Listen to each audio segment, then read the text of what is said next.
What's up, guys? Rarity Games here, and we got a huge podcast episode. It's gonna be awesome. Game Awards just wrapped up over the weekend. So many announcements, so many great games getting awards that they deserve. This was a good year for, I feel like, games getting what they deserve. I agree, and I think it was more of a mini E3 than it has been. Yeah. Well, and I'm here with Chris as always, and let's roll right into this one. As a lot of you guys probably have heard, Game of the Year went straight to Sekiro. Shadows Die Twice, up against some pretty great games this year. Control won on IGN. That was, I imagine, like right neck and neck with that, and Resident Evil 2. Super Smash Bros. Ultimate, and Death Stranding, and The Outer Worlds, and I think Sekiro definitely deserved that one. Sekiro is a very cool action hack and slash, but you have a parry and a timing system. It's a very cool sword fighting Dark Souls game. Hey, you guys can pretty much think of this podcast here as a list of games that you need to try if you haven't. You're straight up Sekiro, Control, and Resident Evil 2, in my opinion, must plays. I need to get to RE2. Luckily you did. I've been playing RE2. It was so long ago it came out, I forgot it came out this year, but it was an amazing reimagining of a classic game. The controls are amazing. It graphically in 4K on my Xbox looks awesome. Control was impeccable too. I love that game. Can't wait to finish up that platinum. Unfortunately, Star Wars couldn't make the list. The cutoff time is there. It's technically eligible for next year. Little disappointing. I at least wanted to see it on there. Star Wars kind of got caught like in a gap where it was like a week or two too late, and then they didn't show it at like the pre-judges screening thing, so like it doesn't count even though it just came out, and it sold like a truckload. I think it definitely would have been up on that list whether it won or not. It was a little janky, but I just platinumed that game, and I absolutely loved it. I beat that game, and that game I think this year was the one that I was compelled to finish that game. Like, I didn't want to put that game down until I was like... Did not touch any other game until I was done that. You ran through it in what, like a weekend, like 2 days?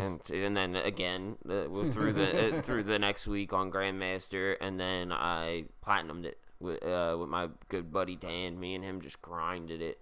Now I'm grinding Days Gone, and then I'm going to finish up and start grinding Sekiro next. So what else do we got? Multiplayer game.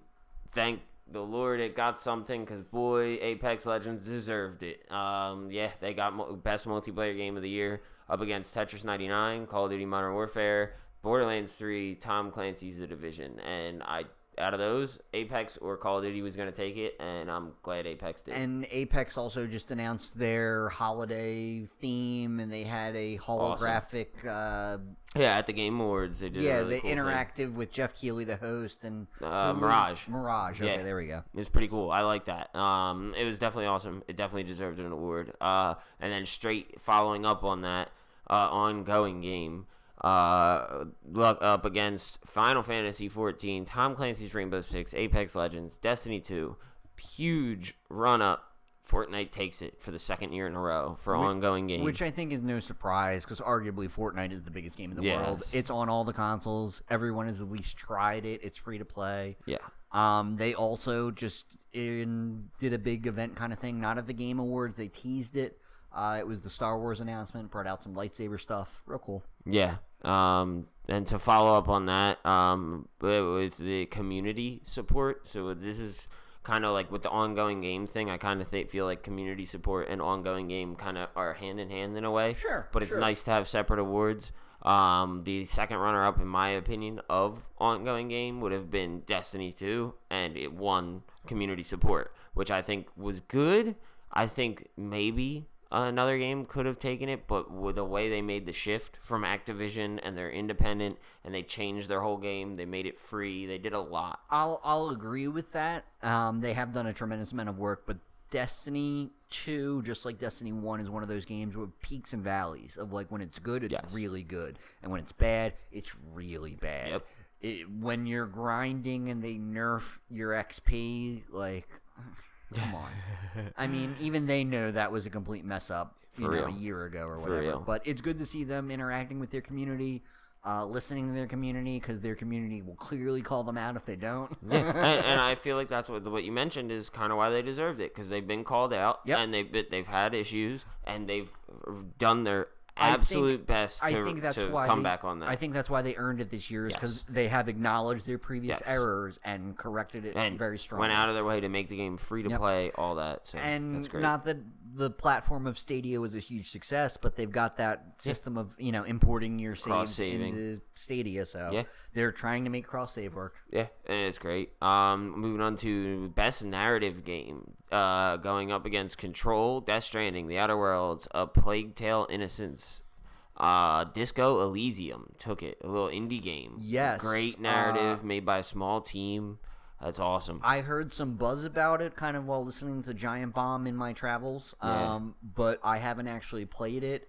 It looks like it could be a very interesting style of game. Yeah, and going up against some heavy hitters like Control, Death Stranding, Outer Worlds, A Plague Tale, like they're all, almost all of them are AAA games that are fully like an immersive narrative story, and it for being a top-down style indie game, for it to take it, I think that's awesome. I think it's also important because a game like that wouldn't necessarily get as many looks. Yeah. But once it gets that game award, just like Senua's Sacrifice, Hellblade a couple years ago, that game was critically loved, but didn't necessarily get the sales. It got a game award. It got a lot of buzz around it, and it got us kind of a second wind. It got another run at being a great game, and I think could have very easily helped contribute to Microsoft picking up that studio. Yeah, very true. Totally. And then we got performance. Mads Mikkelsen took it over a lot of really good common video game actors, and over his coworker on Death Stranding, Norman Reedus. Mm-hmm. I personally wanted the guy from Control to win because he was not in the game at all. He was only in videotapes that you saw around the world, and he told an entire story through that. And it was incredible. You saw him change through the game through videotapes. And that's a very cool thing that we're seeing more and more of, where they're making the game as narratively heavy as you want it. Like, hey, the lore is here. I love that. The lore is here if you want to dig into it. But if you don't, nope, you can just go over here and run and shoot and break stuff and do your thing. And that's something. It's something that I think we saw a lot of in Dark Souls and all the Souls games.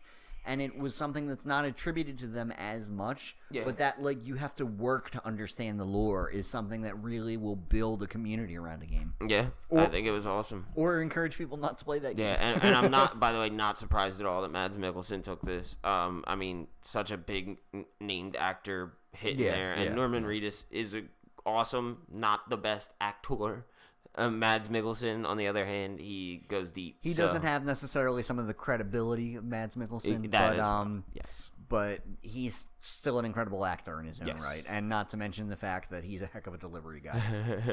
So, esports player, Kyle's Giersdorf, or Boga, from the Fortnite World Cup solo tournament. He won. A local boy. Yeah, he is from PA, and I'm so glad he won this as well. Pottsville, somewhere up in the neck of the woods. One of the pots that are in our area. Yeah, so shout out to Booga. Very happy that he snagged that. That was a big event, big year for him. Content creator of the year went to our boy Shroud. I love him. Up against the likes of Lupo, Courage, and Ewok. Yeah. I personally thought Courage might take it because of the moves he's been making, and he's going into different kinds of content creation. I went and checked Shroud's stream when he won. My man was deep in gameplay in Escape from Tarkov. Yep, his whole chat freaking out that he won, and he's like, hold on a second, guys. This is kind of important, and was just going in. And then was like, oh, that's cool. I guess this is why I win, because I just keep on grinding. And he just didn't even, phase him. That's crazy. Shroud's such, a crazy, weird, emotional dude where he gets so happy, but he, he barely shows it. It's really, it was awesome to see him just grinding when that happened. Sports racing game came up. I love that this happened. Up against your average, FIFA, F1 2019, Dirt Rally, eFootball Pro Evolution. And then it hits Crash Team Racing Nitro Fueled, and it won it. and I love to see it, that Crash Team Racing takes out all these other like real racing and sports games, and they just come in and swoop in the victory. I think it goes to show you that a really well done kart racer can beat just about any actual simulation racing game. It was so good. I enjoyed the crap out of playing that all over again. It was great. I have to look up the name. I can't remember the name of it, but that kart racer that's huge in Korea that's coming around. They made a huge deal out of it at the last Xbox stream, like XO19 or whatever, and it's literally, it looks like a Mario Kart kind of, I don't want to say bit off game, but like inspired heavily game. Yeah, and it apparently is like a 200 million player game in Korea. It's something huge. Yeah, that's crazy. We'll see that up on the list next year. Yeah. So score and soundtrack, nice to see it get it. Death Stranding sniped that award. I could have thought either between that and Cadence of Hyrule, and I personally wanted Kingdom Hearts 3 because it was one of the few things it could have won. I would love to see them get a win. They do have, it's Disney. They have great soundtracks, but it went up against some beasts this year. Well, and because they're Disney, they put a little bit extra into the soundtracks and the music and the sound design. Yeah. I was hoping for it, but nah. So best fighting game against Jump Force, Samurai Showdown, Mortal Kombat 11, Dead or Alive 6, Super Smash Bros. Ultimate takes it. I'm so glad they got an award for that. Which I was kind of surprised because so many people were so hype on Mortal Kombat this year. And I played a little bit of it. I rented it. It was an amazingly polished game. But Super Smash Bros. Ultimate is the ultimate Super Smash. Yeah, it deserves the fighting game. How can you beat a game with 1,000 spirits? How can you beat a game that has the word ultimate in the title? So going for games for impact, which I'm glad this won it. I voted for Concrete Genie myself, but Grease took it. I've heard a lot of great things about that game, a lot of great stories. It was going up against some heavy hitter stories though. Life is Strange 2, Kind Words, and Sea of Solitude.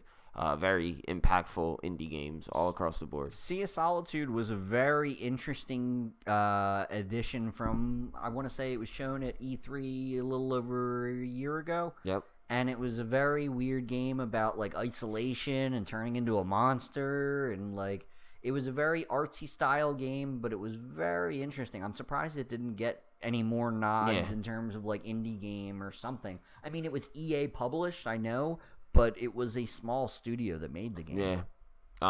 Best mobile game, Call of Duty Mobile took it over some really good mobile games I've heard of this year, but I'm sure sheer numbers and the sheer amount of play.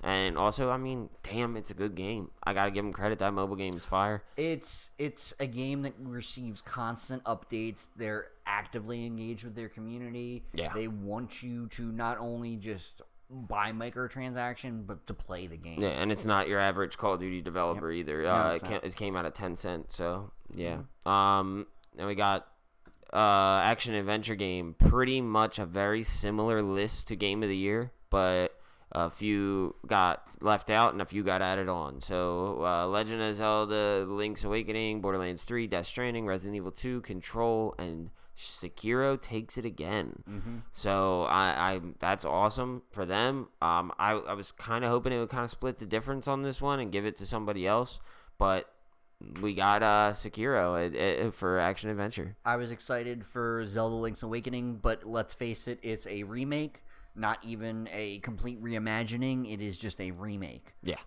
So while, 2 thumbs up, amazing Switch game, amazing remake, it wasn't a complete reimagining the way that we saw with like Resident Evil 2. Yeah. So I can understand getting maybe some nominations and a couple tip of the hat nods, but not necessarily winning. Yeah. I'm going to run through a few more of these. And so audio design, this is the most disappointing one for me. I know it's just audio. Some of you guys may not care as much, but I love me some audio. I love putting in some great headphones. I love having the bass knock in when I'm playing a great game. I was really hoping for Control on this one because the way they made that game, it was just incredible. Like the way that the movements, the sounds, and the buildings moving around you, it was just incredible. And you've been talking that about a lot lately, and that is a signature thing of Remedy. Yes, like they do to do that sound design from Alan Wake to even Quantum Break, where like they enjoy the creepy 3D effect. For Modern Warfare, Call of Duty Modern Warfare to take it, that was like, really? Like, they really did so much new. I haven't played the single player story in that. I haven't really. You got engaged. A good point. All right, I'll give you that. I haven't played the single player story, so I'll give you that. But like, what are you hearing that's new in this game? Some detailed explosions and gunshots. It's probably. I'm assuming it's probably a lot of ambient sounds, like when you're the little girl crawling around. No, I could be dead wrong. I'm not gonna say I'm not, but there's a lot of good games on that list. You also have to think it's arguably the highest selling game every year. Of course. So art direction. This one, very happy about this. I thought Grease or even Legend of Zelda, Sayonara Wild Hearts, I thought one of them might take it, but Control got a Game Awards award. Thank God. I was a little worried about that one. But yeah, they got the art direction, and I very much think they deserved the hell out of that one. It was a very beautiful, very polished game. Studio game direction. I saw this one coming a mile away. I'm sure you did as well. Kojima Productions, Sony Interactive, and Hideo Kojima takes that. We all saw that one coming from a mile away, just based off his Twitter following. He was going to get that. Best debut indie game, Disco Elysium. Best family game, Luigi's Mansion 3. Best esports game, League of Legends. Best strategy game, Fire Emblem 3 Houses. Definitely deserve that one. Yeah, which if you haven't really dug into that, if you're into strategy or that RPG Pokemon-ish kind of stuff, check it out, because there's a hidden awesome simulation game in there with like 100 hours to play through, and that's one of those games you can replay it and have it come out completely different every single time. Every time. And it's well worth your $50-$60, whatever you can find it for. Now, straight up action game, not action adventure, straight up action. Devil May Cry 5 takes it. Best role playing game, Disco Elysium again. Independent game, Disco Elysium again. They came away. I feel like it was very much like, oh my God, why am I drawing a blank? What was last year's huge indie game that just blew out the Game Awards? Little red hair side scroller. No. Begins with a C. Oh, Celeste. Celeste, thank you. Completely drew a blank on the girl that. mountain climbing, collecting strawberries. I feel strawberry like simulator. Disco Elysium is this year's Celeste. It's like one of those huge indie games that just wiped the floor with a lot of awards. Yeah. Best VR game, no doubt in my mind, Beat Saber. Another shout out to Vader Immortal. I'm surprised that wasn't anywhere on any lists anywhere. I'm not surprised, because it's not a game. It's a VR experience. Oh, really? Yes. I mean, it's a game, of course. Well, but it's a game the same way like the Batman Simulator was a game in the Batcave. It's a 15-20 minute experience if you go through everything. It is expected, but I'm definitely glad they got that. And Game Awards was awesome for the awards. I think a lot of good games out there, a lot of newer companies, and emerging big hitters got some good awards this year. It was a good year for the little guy, because there wasn't so many like, oh my God, this game is going to win everything games. I think they did a really good job of trying to sort the games into their individual categories very well. So everybody got a little bit of love respectively. The indie games got as much clout to throw around in sound design as like a AAA budget game. Yep. And it goes to show you that a good game gets recognized in the end. Yeah, and you guys can check out the full list if you want to see like who won, who got nominated, games you want to pick out and play that you haven't yet. A ton of them are on sale right now on all consoles, everywhere. Yep. Amazon, everything. Check out some of these games. Luigi's Mansion 3 should be played with someone you love, because that is a co-op fun game. Yes. It is literally a laugh out loud goofy game. Yeah, I've been enjoying Mario Odyssey is also co-op. Yes. Someone plays the hat and you play and Mario. not only that, but they added DLC in maybe like a year or two ago where like you can do the Luigi bubble thing. Yeah. So definitely, if you haven't picked up a lot of games this year, there's a huge sales going on, and there's great games on that list. As I was saying, go check out the Game of the Year list and pick some games off of that. Not to mention the holidays are coming up, so everybody's gonna be getting gift cards and stuff. They usually do a New Year's sale, so keep an eye out for that. Yeah. Real quick, personal recommendation, favorite game on out of all those that you've heard that you think somebody should play if they haven't? While you think about it, personally, mine is Control 110%. I talked about it a few times on there. If you have not played Control, go get that. It is incredible. I'm probably going to say if you have a Switch and you enjoy a little bit more of a slower game, Fire Emblem Three Houses. I knew you were going to say it. I knew you were going to say it. He's a strategy boy. If it's not even just strategy, but it's an incredible game. It's so much more RPG than some of the other previous versions have been. The series has always been a strategy RPG, kind of peanut butter chocolate. You know what I mean? Yeah. But 100%. they put so much more RPG mechanics into this that it's impressive. It almost feels like a I'm drawing a complete brain fart. What Animal Crossing. How you like develop your village and your team, and you've got to do a bunch of mundane tasks, and you have the calendar system of in 4 days it's so and so's birthday. Do you want to send them like flowers or candy or a piece of meat? Oh, you're a guy? Here's a piece of meat because I'm a guy too, and I'm not trying to romance you in that way. Or, hey, you are too, and here's some chocolate. Because you can do that in any game because this is 2019. So shout out to that. Out of the awards, also, what's your favorite, hit moment on that? Like, you wanted to see win and did? Probably Fire Emblem as well for strategy game? That was nice. It was satisfying. I didn't expect Fire Emblem to win anything, but honestly, award-wise, nothing really surprised me or stunned me or shocked me. Our predictions video, I literally named half of them except Game of the Year. The Game of the Year winner of Sekiro was the only one I really was completely surprised by. Really? It was a fantastic game. But as a Dark Souls fan, there's still that thing in my head that this is a niche game. Yeah, that's what we talked about earlier when we came in. I was mentioning the same thing. Like I was surprised because it's not the type of game you go, hey, you should try Sekiro if you're a gamer. No, you need to be a hardcore gamer if you want to get into that game. But you need to have patience. In the same token, I think we're seeing the watered down spreading around of that game style, as we were just talking about Platinum Jedi Fallen Order, which that is 110% a Souls-like. Yes, 100%. And I think it might even beat Sekiro if it was here because of that. Because it's a Star Wars game. I think they both do very interesting things to the genre. Way, yeah. Sekiro, I'm dying to really get deep into. I've only played about 15 minutes of it at a friend's place. It adds a verticality that has never been in any of the From games. Grappling hook and stuff. The grappling hook and the jump. It feels like they're games that I don't think you've ever played. A game series called Armored Core. Yeah. It is from Software. Oh, no, I've played a few. Yeah. Okay, it's from Software. It's mech combat. Yeah. And it's real fast paced. And that feels like they took kind of like the Dark Souls swordplay, but with the movement and action system of an Armored Core. Because of the fact you can jump and pull and you're like a Batman-esque samurai. Yeah.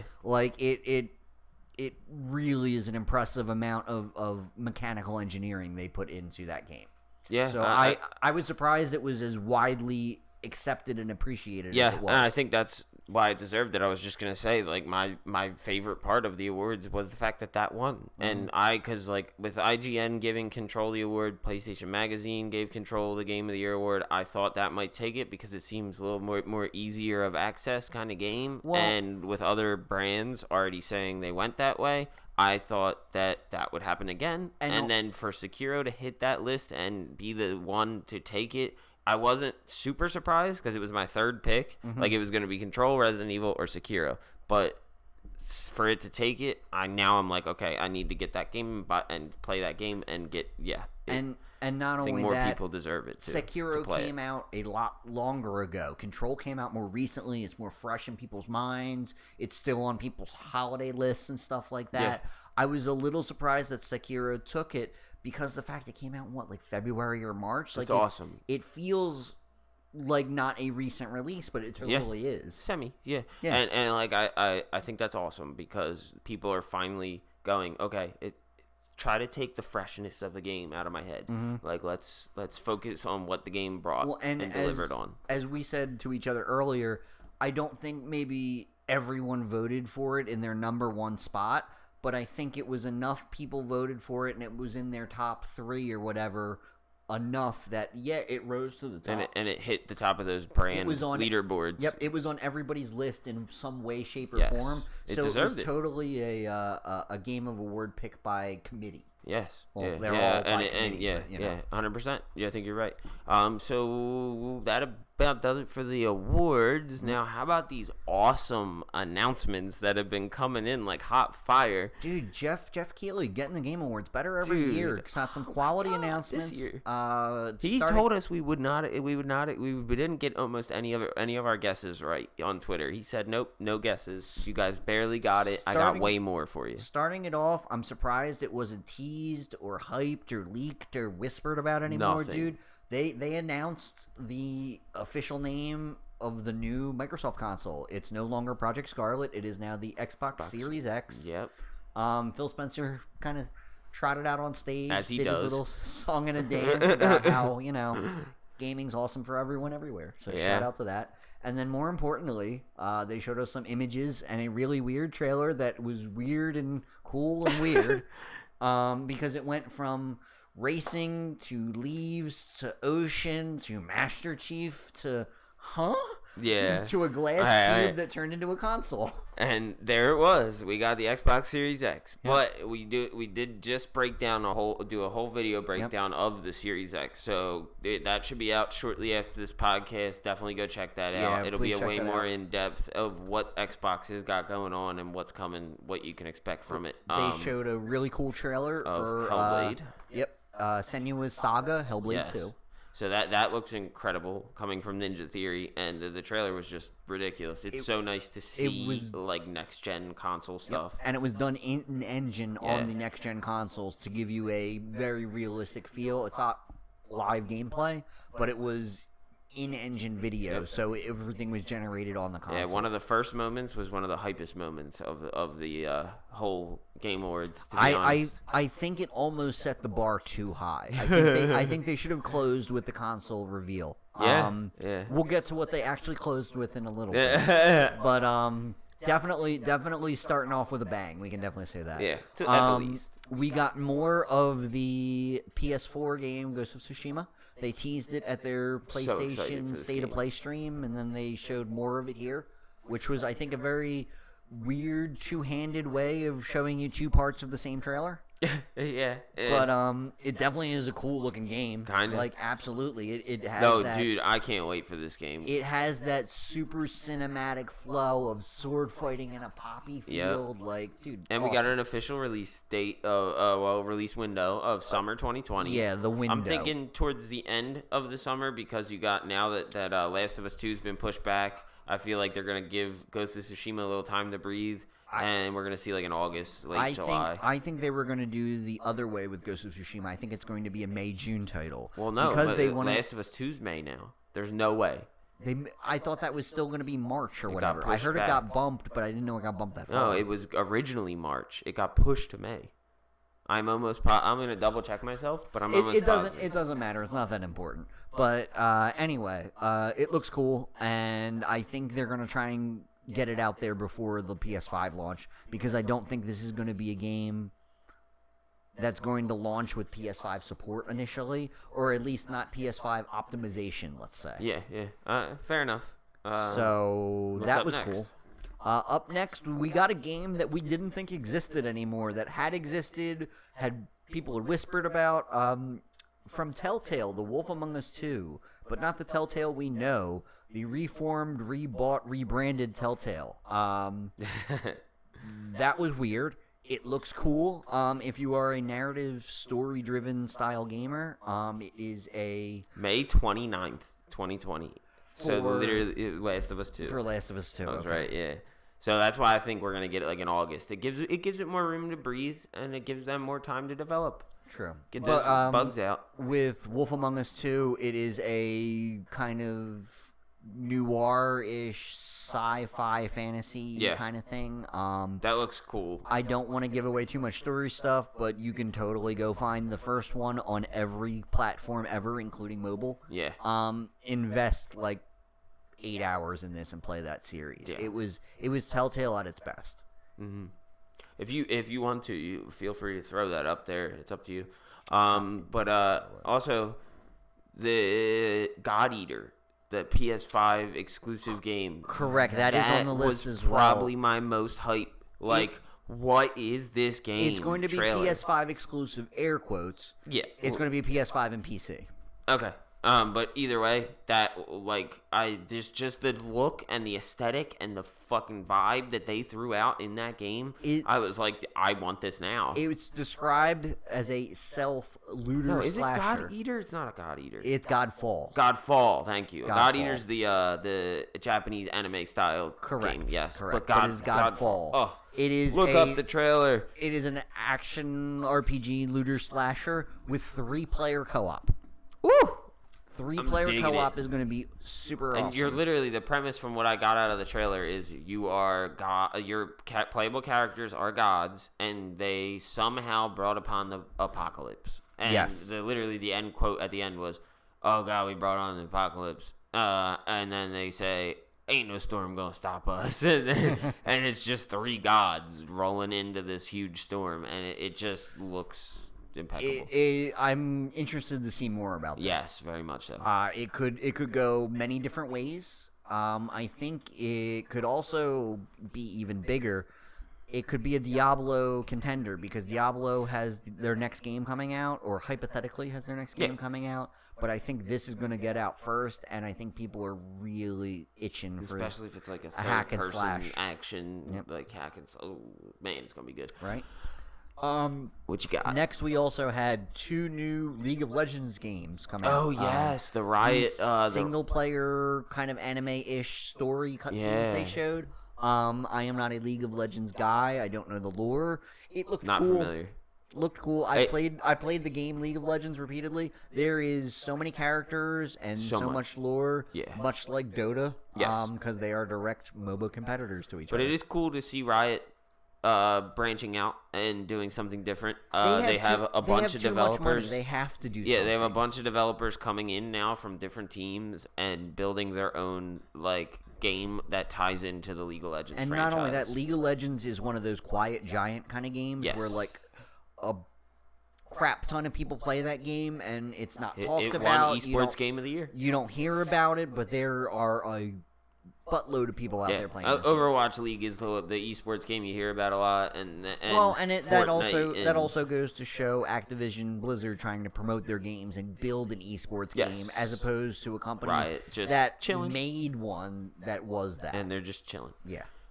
So what other big ones we got? This was kind of a confusing announcement for me and a lot of people. Nintendo bringing out with Square Bravery Default 2. Even though there has already been Bravery Default 2 and then another game after that. Okay. But now this is a new Bravery Default 2 on Switch that apparently those games and those subtitles don't exist. Japanese stuff happening. So it seems story stuff, canon stuff getting wiped. Yeah. The Bravery Default was a very cool RPG. They made 2 sequels to it that had subtitles, and apparently those sequels are just continuations of the first game. They are redoing the graphics. It looks very nice on Switch. Yeah. It is chibi. It's that kind of I know weird, what you're talking about. Big head, small body style. Art style, but not anime, almost super fakey looking. Yeah. It's cool.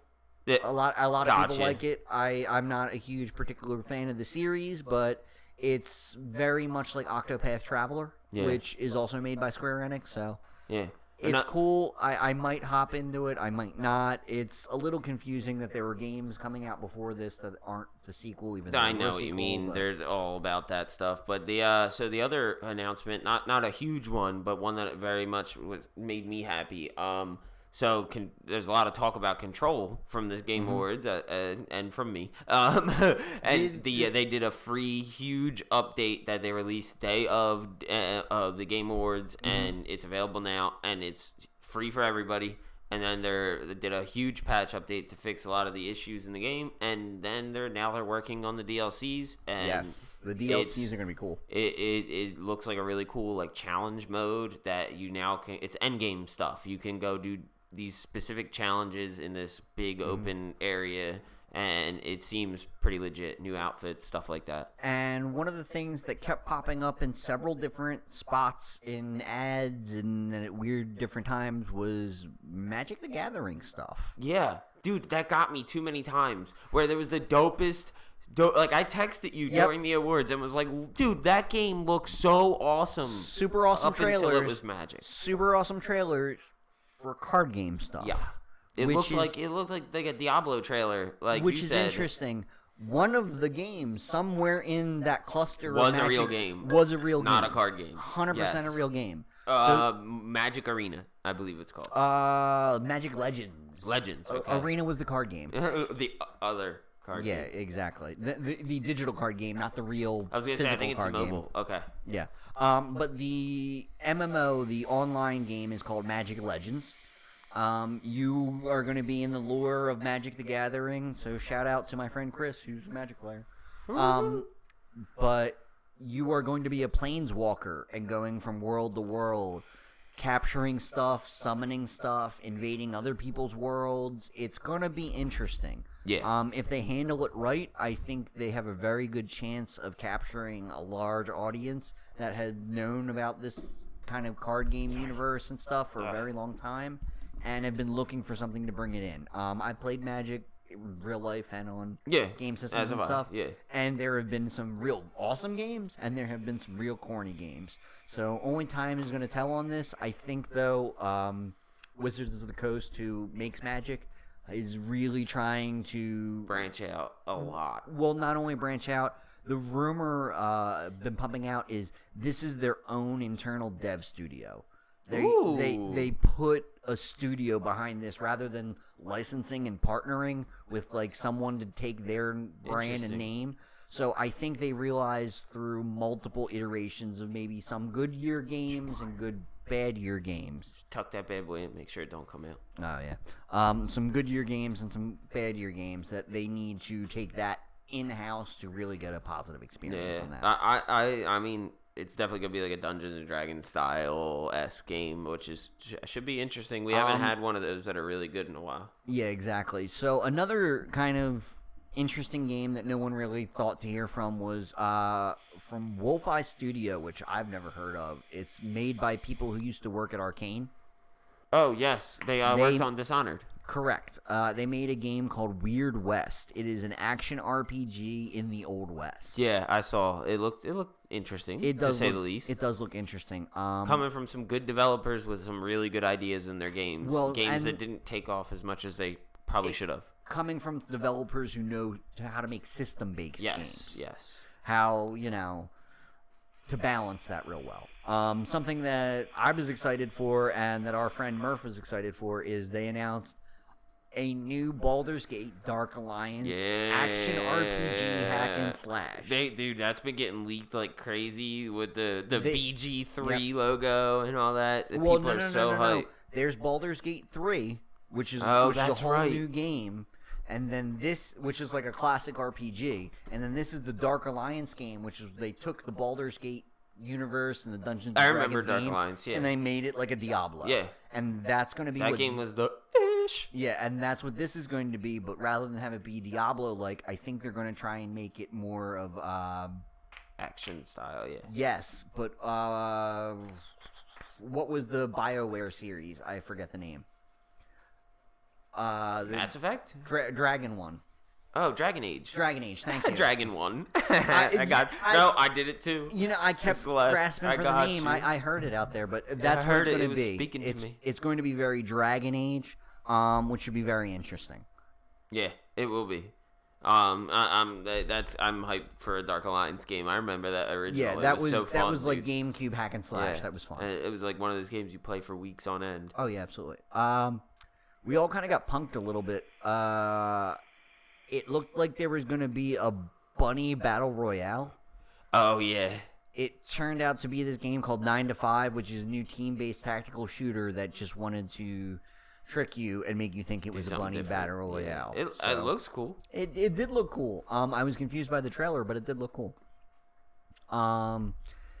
Much like League of Legends, Bluehole, makers of PlayerUnknown Battlegrounds, is now adding a single-player campaign, a prologue to explain Battlegrounds.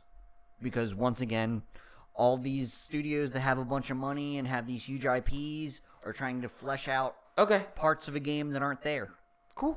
Something. So, they're making a single-player part to multiplayer games, which is fine by me as a single-player gamer. I played PUBG. I enjoyed PUBG. Yeah. I think I'd probably enjoy PUBG more as a single-player game. Basically. What's up? That was pretty much that big thing. There was a single-player PUBG add-on, or there will be. Yeah.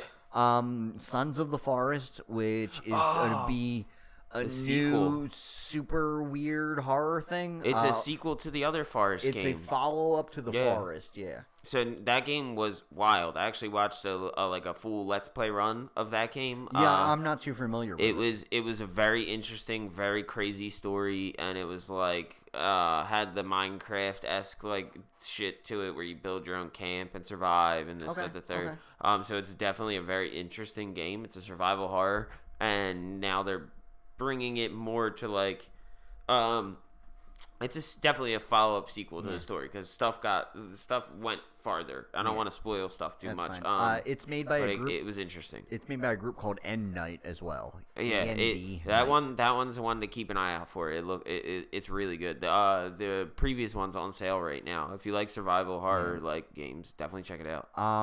Another goofy, interesting game, Surgeon Simulator 2. That's going to be in VR, so that's going to be cool. Trailer, like it was wild.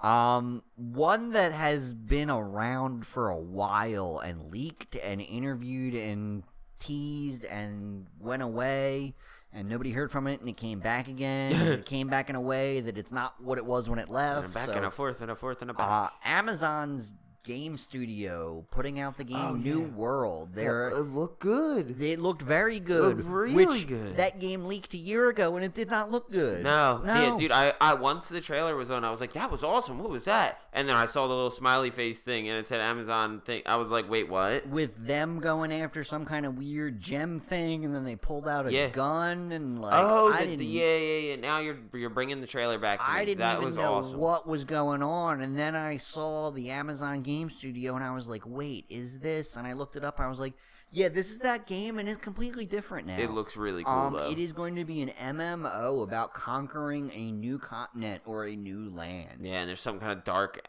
energy. They're going to have some around. kind of like Spanish Inquisition, medieval magic kind of stuff involved. Yeah. Because there was like anyone that went after this power or whatever would succumb to it and become part of the army of that power. I think we're seeing interesting. I think we're seeing the last big push for MMOs because the MMOs take so long to develop. Last big push. Yeah, because World of Warcraft is like the MMO. Yeah, there's a few out there that are kind of running the game. It's still having huge updates and an expansion just about every year, every other year. This game has hypothetically been in development for almost 5 years. So they started it at some point in 2013 or 2014, and it's just coming out now. I don't think we're going to see too many MMOs. I'm going to be interested to see if it is an old school MMO and it has a monthly fee, or what could very easily be happen. It might be an MMO you have to be a Prime sub to use. Interesting. You could only play this game if you have Prime. That's something. You get the game with Prime and you can buy it separately. Exactly. It could be interesting. There's a lot of ways this could go well. There's a lot of ways this could go bad. I'm interested to see what Amazon is really going to do. Yeah. Because they built an engine and gave it away. Yeah. There's a lot of games in the works out there that we don't know about yet. It's crazy. Amazon is taking over everything slowly and quietly. Yeah. They had some Apple Arcade stuff kind of sneak out about like almost like a Wii Sports kind of thing with Oh yeah, hockey, soccer, football. Like they had like Juju Schuster-Smith running down and catching a ball or something. Like it's an interesting phone tablet looking game. Yeah, it didn't look bad, honestly, for what it was. No, it was almost like Fortnite art style. I heard from a friend that a lot of people are complaining about that, like everything's gone that Fortnite cartoony art style now. And I think that's just one of those waves. Fortnite's so successful, people are just biting off of it. It's an easier way to make a quicker game. Like, you don't have to iron out as many bugs when you're not graphically impeccable. You know what I mean? Yeah. So, I don't blame people. I think it's a pretty good idea. We know that in Mortal Kombat 11, the Joker's coming. They teased some DLC with Harley Quinn and the Joker and some characters and stuff, so that's gonna be pretty cool. Yeah, I remember that, and that's cool because they ever since the DC universe tied in with Mortal Kombat, it's been like they always have great good DLC crossovers. releases. Yeah. Speaking of crossovers, Marvel Ultimate Alliance 3 brought out more DLC, which is really cool. The Rise of the Phoenix pack, which includes a lot of the X-Men characters, is going to be out on December 23rd, so just about a week away. I need to hop back in that and check out the last DLC. I bought the season pass. I haven't checked it out yet. I think Santa might put that in my stocking this year. Yeah, Santa might. Santa needs to, because I'll totally play that with you again. Let me absolutely. Know. Oh, while we're hanging out with our families, we can just ignore them and play. Oh, dude, play the Switch. Let's go. Yeah, totally. Okay. Let's go. Ignore the family. They added more video for trailer stuff with the Final Fantasy VII remake. Yeah, Cloud and Aeris and Tifa. Every time I say that looks so good. I can't wait for that game. There doesn't need to be much else said about it. It's incredible. Everyone's waiting for it. I'm interested to see how they are going to break that game up. Whether they're going to let you bring your save from game to game. Oh yeah. I was listening to Kinda Funny not too long ago, and they brought up a very interesting hypothetical scenario of they could break the game into 3 games. Oh, they are. Well, yeah, but I'm saying you play through the first game. And like play through the first disc or the first part of the game, and that's that.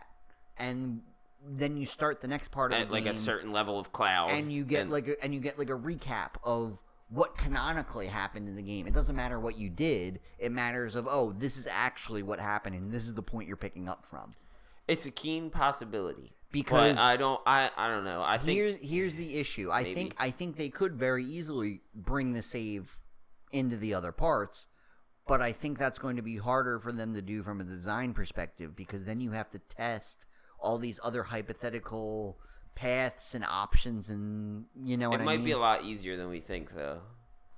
I get what you're saying. You'll get one or the other. As small amount of programming knowledge as I have, it's never easy. Oh, yeah. But I'm saying with all the systems that are implemented in place now with cross-saving and this and that, like it could also be one of the reasons that they're breaking it into 3 parts is because they need that time to properly develop it to go from, Yeah, they got a lot of people working on the Final Fantasy 14 team with a lot of stuff going on there in the background, online systems and all that stuff. So it's definitely one of those ones that could, it could be weird, but I think they could pull it off with Square Enix. They got a good teams over there now. One of the things I was excited for was they gave us more on Gears Tactics, which even more cool was they gave us an April release date. So that game is only about 5-6 months away. It looks dope. It looks dope. It's giving us a bunch of information in the Gears universe, which I'm not necessarily super into the Gears, I don't even know what to call it anymore because there's 5 of them. The Gears universe. Spin-off, so 6. But it looks cool. It really takes advantage of that world. There's so much customization options available for the weapons, for the characters that they have. It looks like they're introducing some new characters. It looks like it could be really cool. Yeah. So, quickly, run through whatever else we got. We definitely need to wrap this up. I know you got to walk the dog soon. Oh, yeah. I'm waiting for IGN's page to uncrash. Oh yeah, it is the easiest way to get the information. But for the most part, like, I know we just hit most of the amazing stuff. Like, there was so many good announcements. I say Ghost of Tsushima was a huge one that looks really good, and getting that window, release window, awesome. We didn't see many things from coming out of like the games you already are expecting.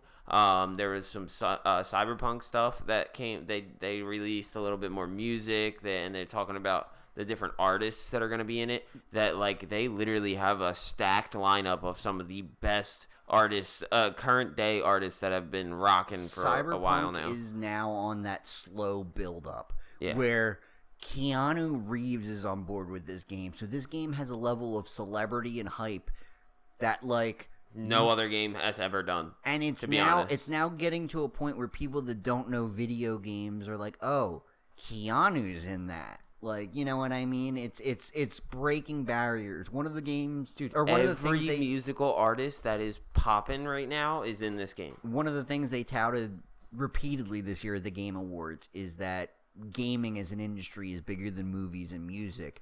And I think this is the type of thing we're starting to see when Keanu Reeves does motion capture for the next big game. When Norman Reedus does it, Mads Mikkelsen, you're seeing Guillermo del Toro. You're seeing these actors coming through and realizing that it's a different way for them to act, and it's also a different way for test their chops and like for to test their chops, but to like express and emote, because you don't just get like.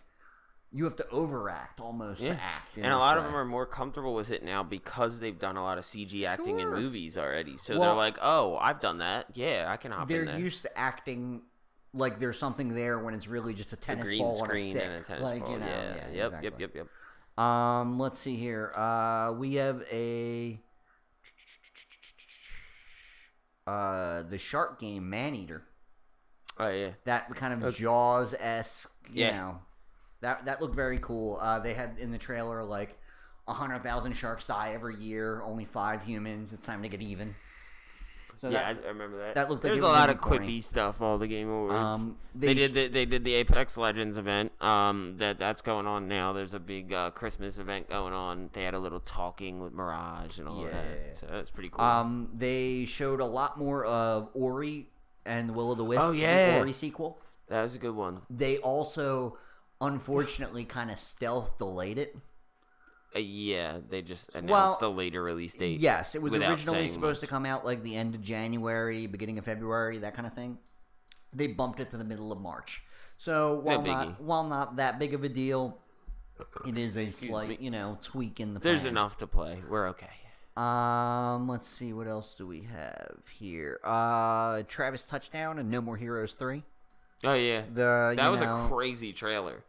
The is that Suda, right? Hero thing going on with the right before it, they did this like really cool transition where this dude was playing. It was like almost like a Ghibli Studio style art animation, and they had this little like alien dude that's hanging out with this kid, and he had to leave and go into space, and then he's like, "I'll be back, I love you," and then comes back 20 years later as a fully grown dude and starts. He's with superheroes. He's like, superheroes are awesome, and just starts destroying everything. It was really cool looking. Green Day performed. They did the Beat Saber Green Day DLC drop.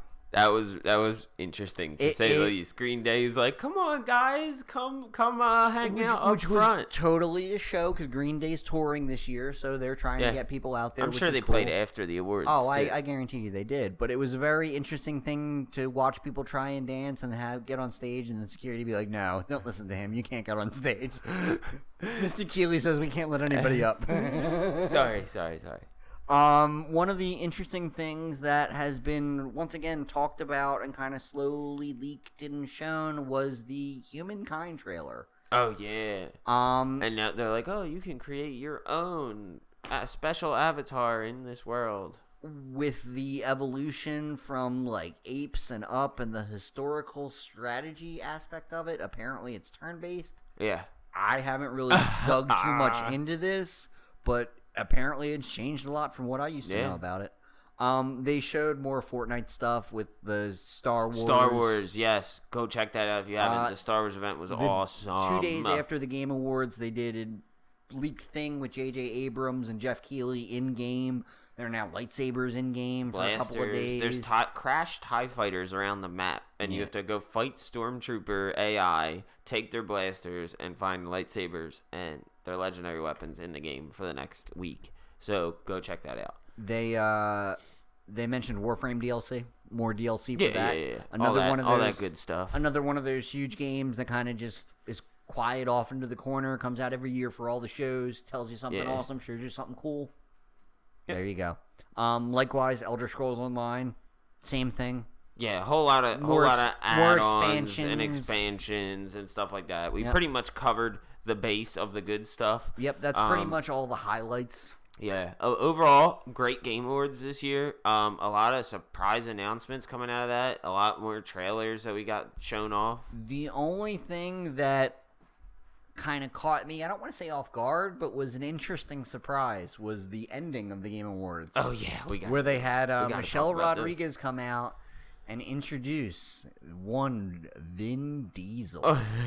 And it was awesome having those two out there, but for a new Fast and Furious game. It was cool to have them there. I enjoy the Fast and the Furious series of movies and all that. After 10. They're super junk food popcorn action flicks. I don't have to think about anything. I can watch a car take on a submarine. What do you know about that? And The Rock and Jason Statham kill people. For that level of celebrity, to hear Michelle Rodriguez butcher the name of Tekken.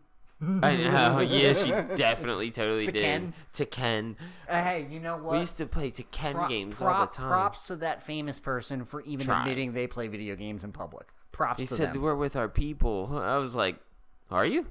I mean... I think it was cool. I just thought it was funny. Cool. It was just super awkward at the same time. Dude. And the game does not look good at all. Man, sorry. The game looks like absolute poop. It looks like somebody tried to skin like The Crew 2 on a PS3 game engine. Like, I have a feeling they'll either fix it or that game will be forgotten about. One of the two. Well, but either it's way, just weird to close the show out. Like, either way, obviously they were promoting the fact that there is another Fast and the Furious movie coming out literally any minute. And they needed to do something cool because you have Vin Diesel. And Vin Diesel was jacked on stage. Yeah, he was ripped. He was literally so ripped he couldn't move properly. He's always like that. No, he seems like he's extra movie ripped. But anyway, it seems like they did mocap and voiceovers for the game. Yeah. So Tyrese Gibson doesn't look like himself at all. No, nobody looks like themselves. Nobody looks like themselves, which makes me think that someone's going to step in and be like, "Yo, fix this. Are you okay?" Like. So many people are memeing it already. It's apparently supposed to be canon in the Fast and Furious universe, so Kinda Funny's going to be all about it and want to review it. Yeah, it's going to be hilarious. It looks interesting, but like I said, I think they should have saved the Xbox. It is what it is. Project Scarlet, Xbox Series X reveal. But also, for the close of the show rather than opening the show with a big bomb like that is also better because they know most of the people are watching in the beginning. And like people fall off 3 hours into the show. I hardcore agree with you, but they tried to make it a Keanu Reeves at E3 moment with Vin Diesel, and it was like, I get what you're going for. If Keanu hadn't just done this 6 months ago with a better game and a better reveal, this would be cool. Had Norman Reedus on stage, and it is what it is now. Norman Reedus is cool in a completely different way because Norman Reedus admits he has no idea what's going on with any of this video game stuff. He just likes to be here, and it's awesome. He knows a little bit about video games. He doesn't know anything about Kojima. He's just like, I just do what the man tells me. No one knows anything. He loves him, Kojima. Though. He loves him. He's like, dude, this guy's he's such a genius. Not to go off on a tangent, but did you hear J.J. Abrams did an interview about him being on the Game Awards and stuff like that? Yeah. And he referenced it, how Kojima is a mastermind for his narrative storytelling and stuff. He's like, I don't understand it, but it's amazing. It's Kojima. Yeah, pretty much. J.J. Abrams was very awkward in the Fortnite thing too, but on the awkward note, J.J. Abrams is just an awkward dude. He is a nerd. Yeah. On the awkward note, I'm going to awkwardly now tell you to like and subscribe and comment on the video. Help a brother out. No, but seriously, check out our stuff. That's about it for the Game Awards roundup. It was an awesome show. I think it was great, especially for not having any like super incredible games, and most of the incredible announcements already happened.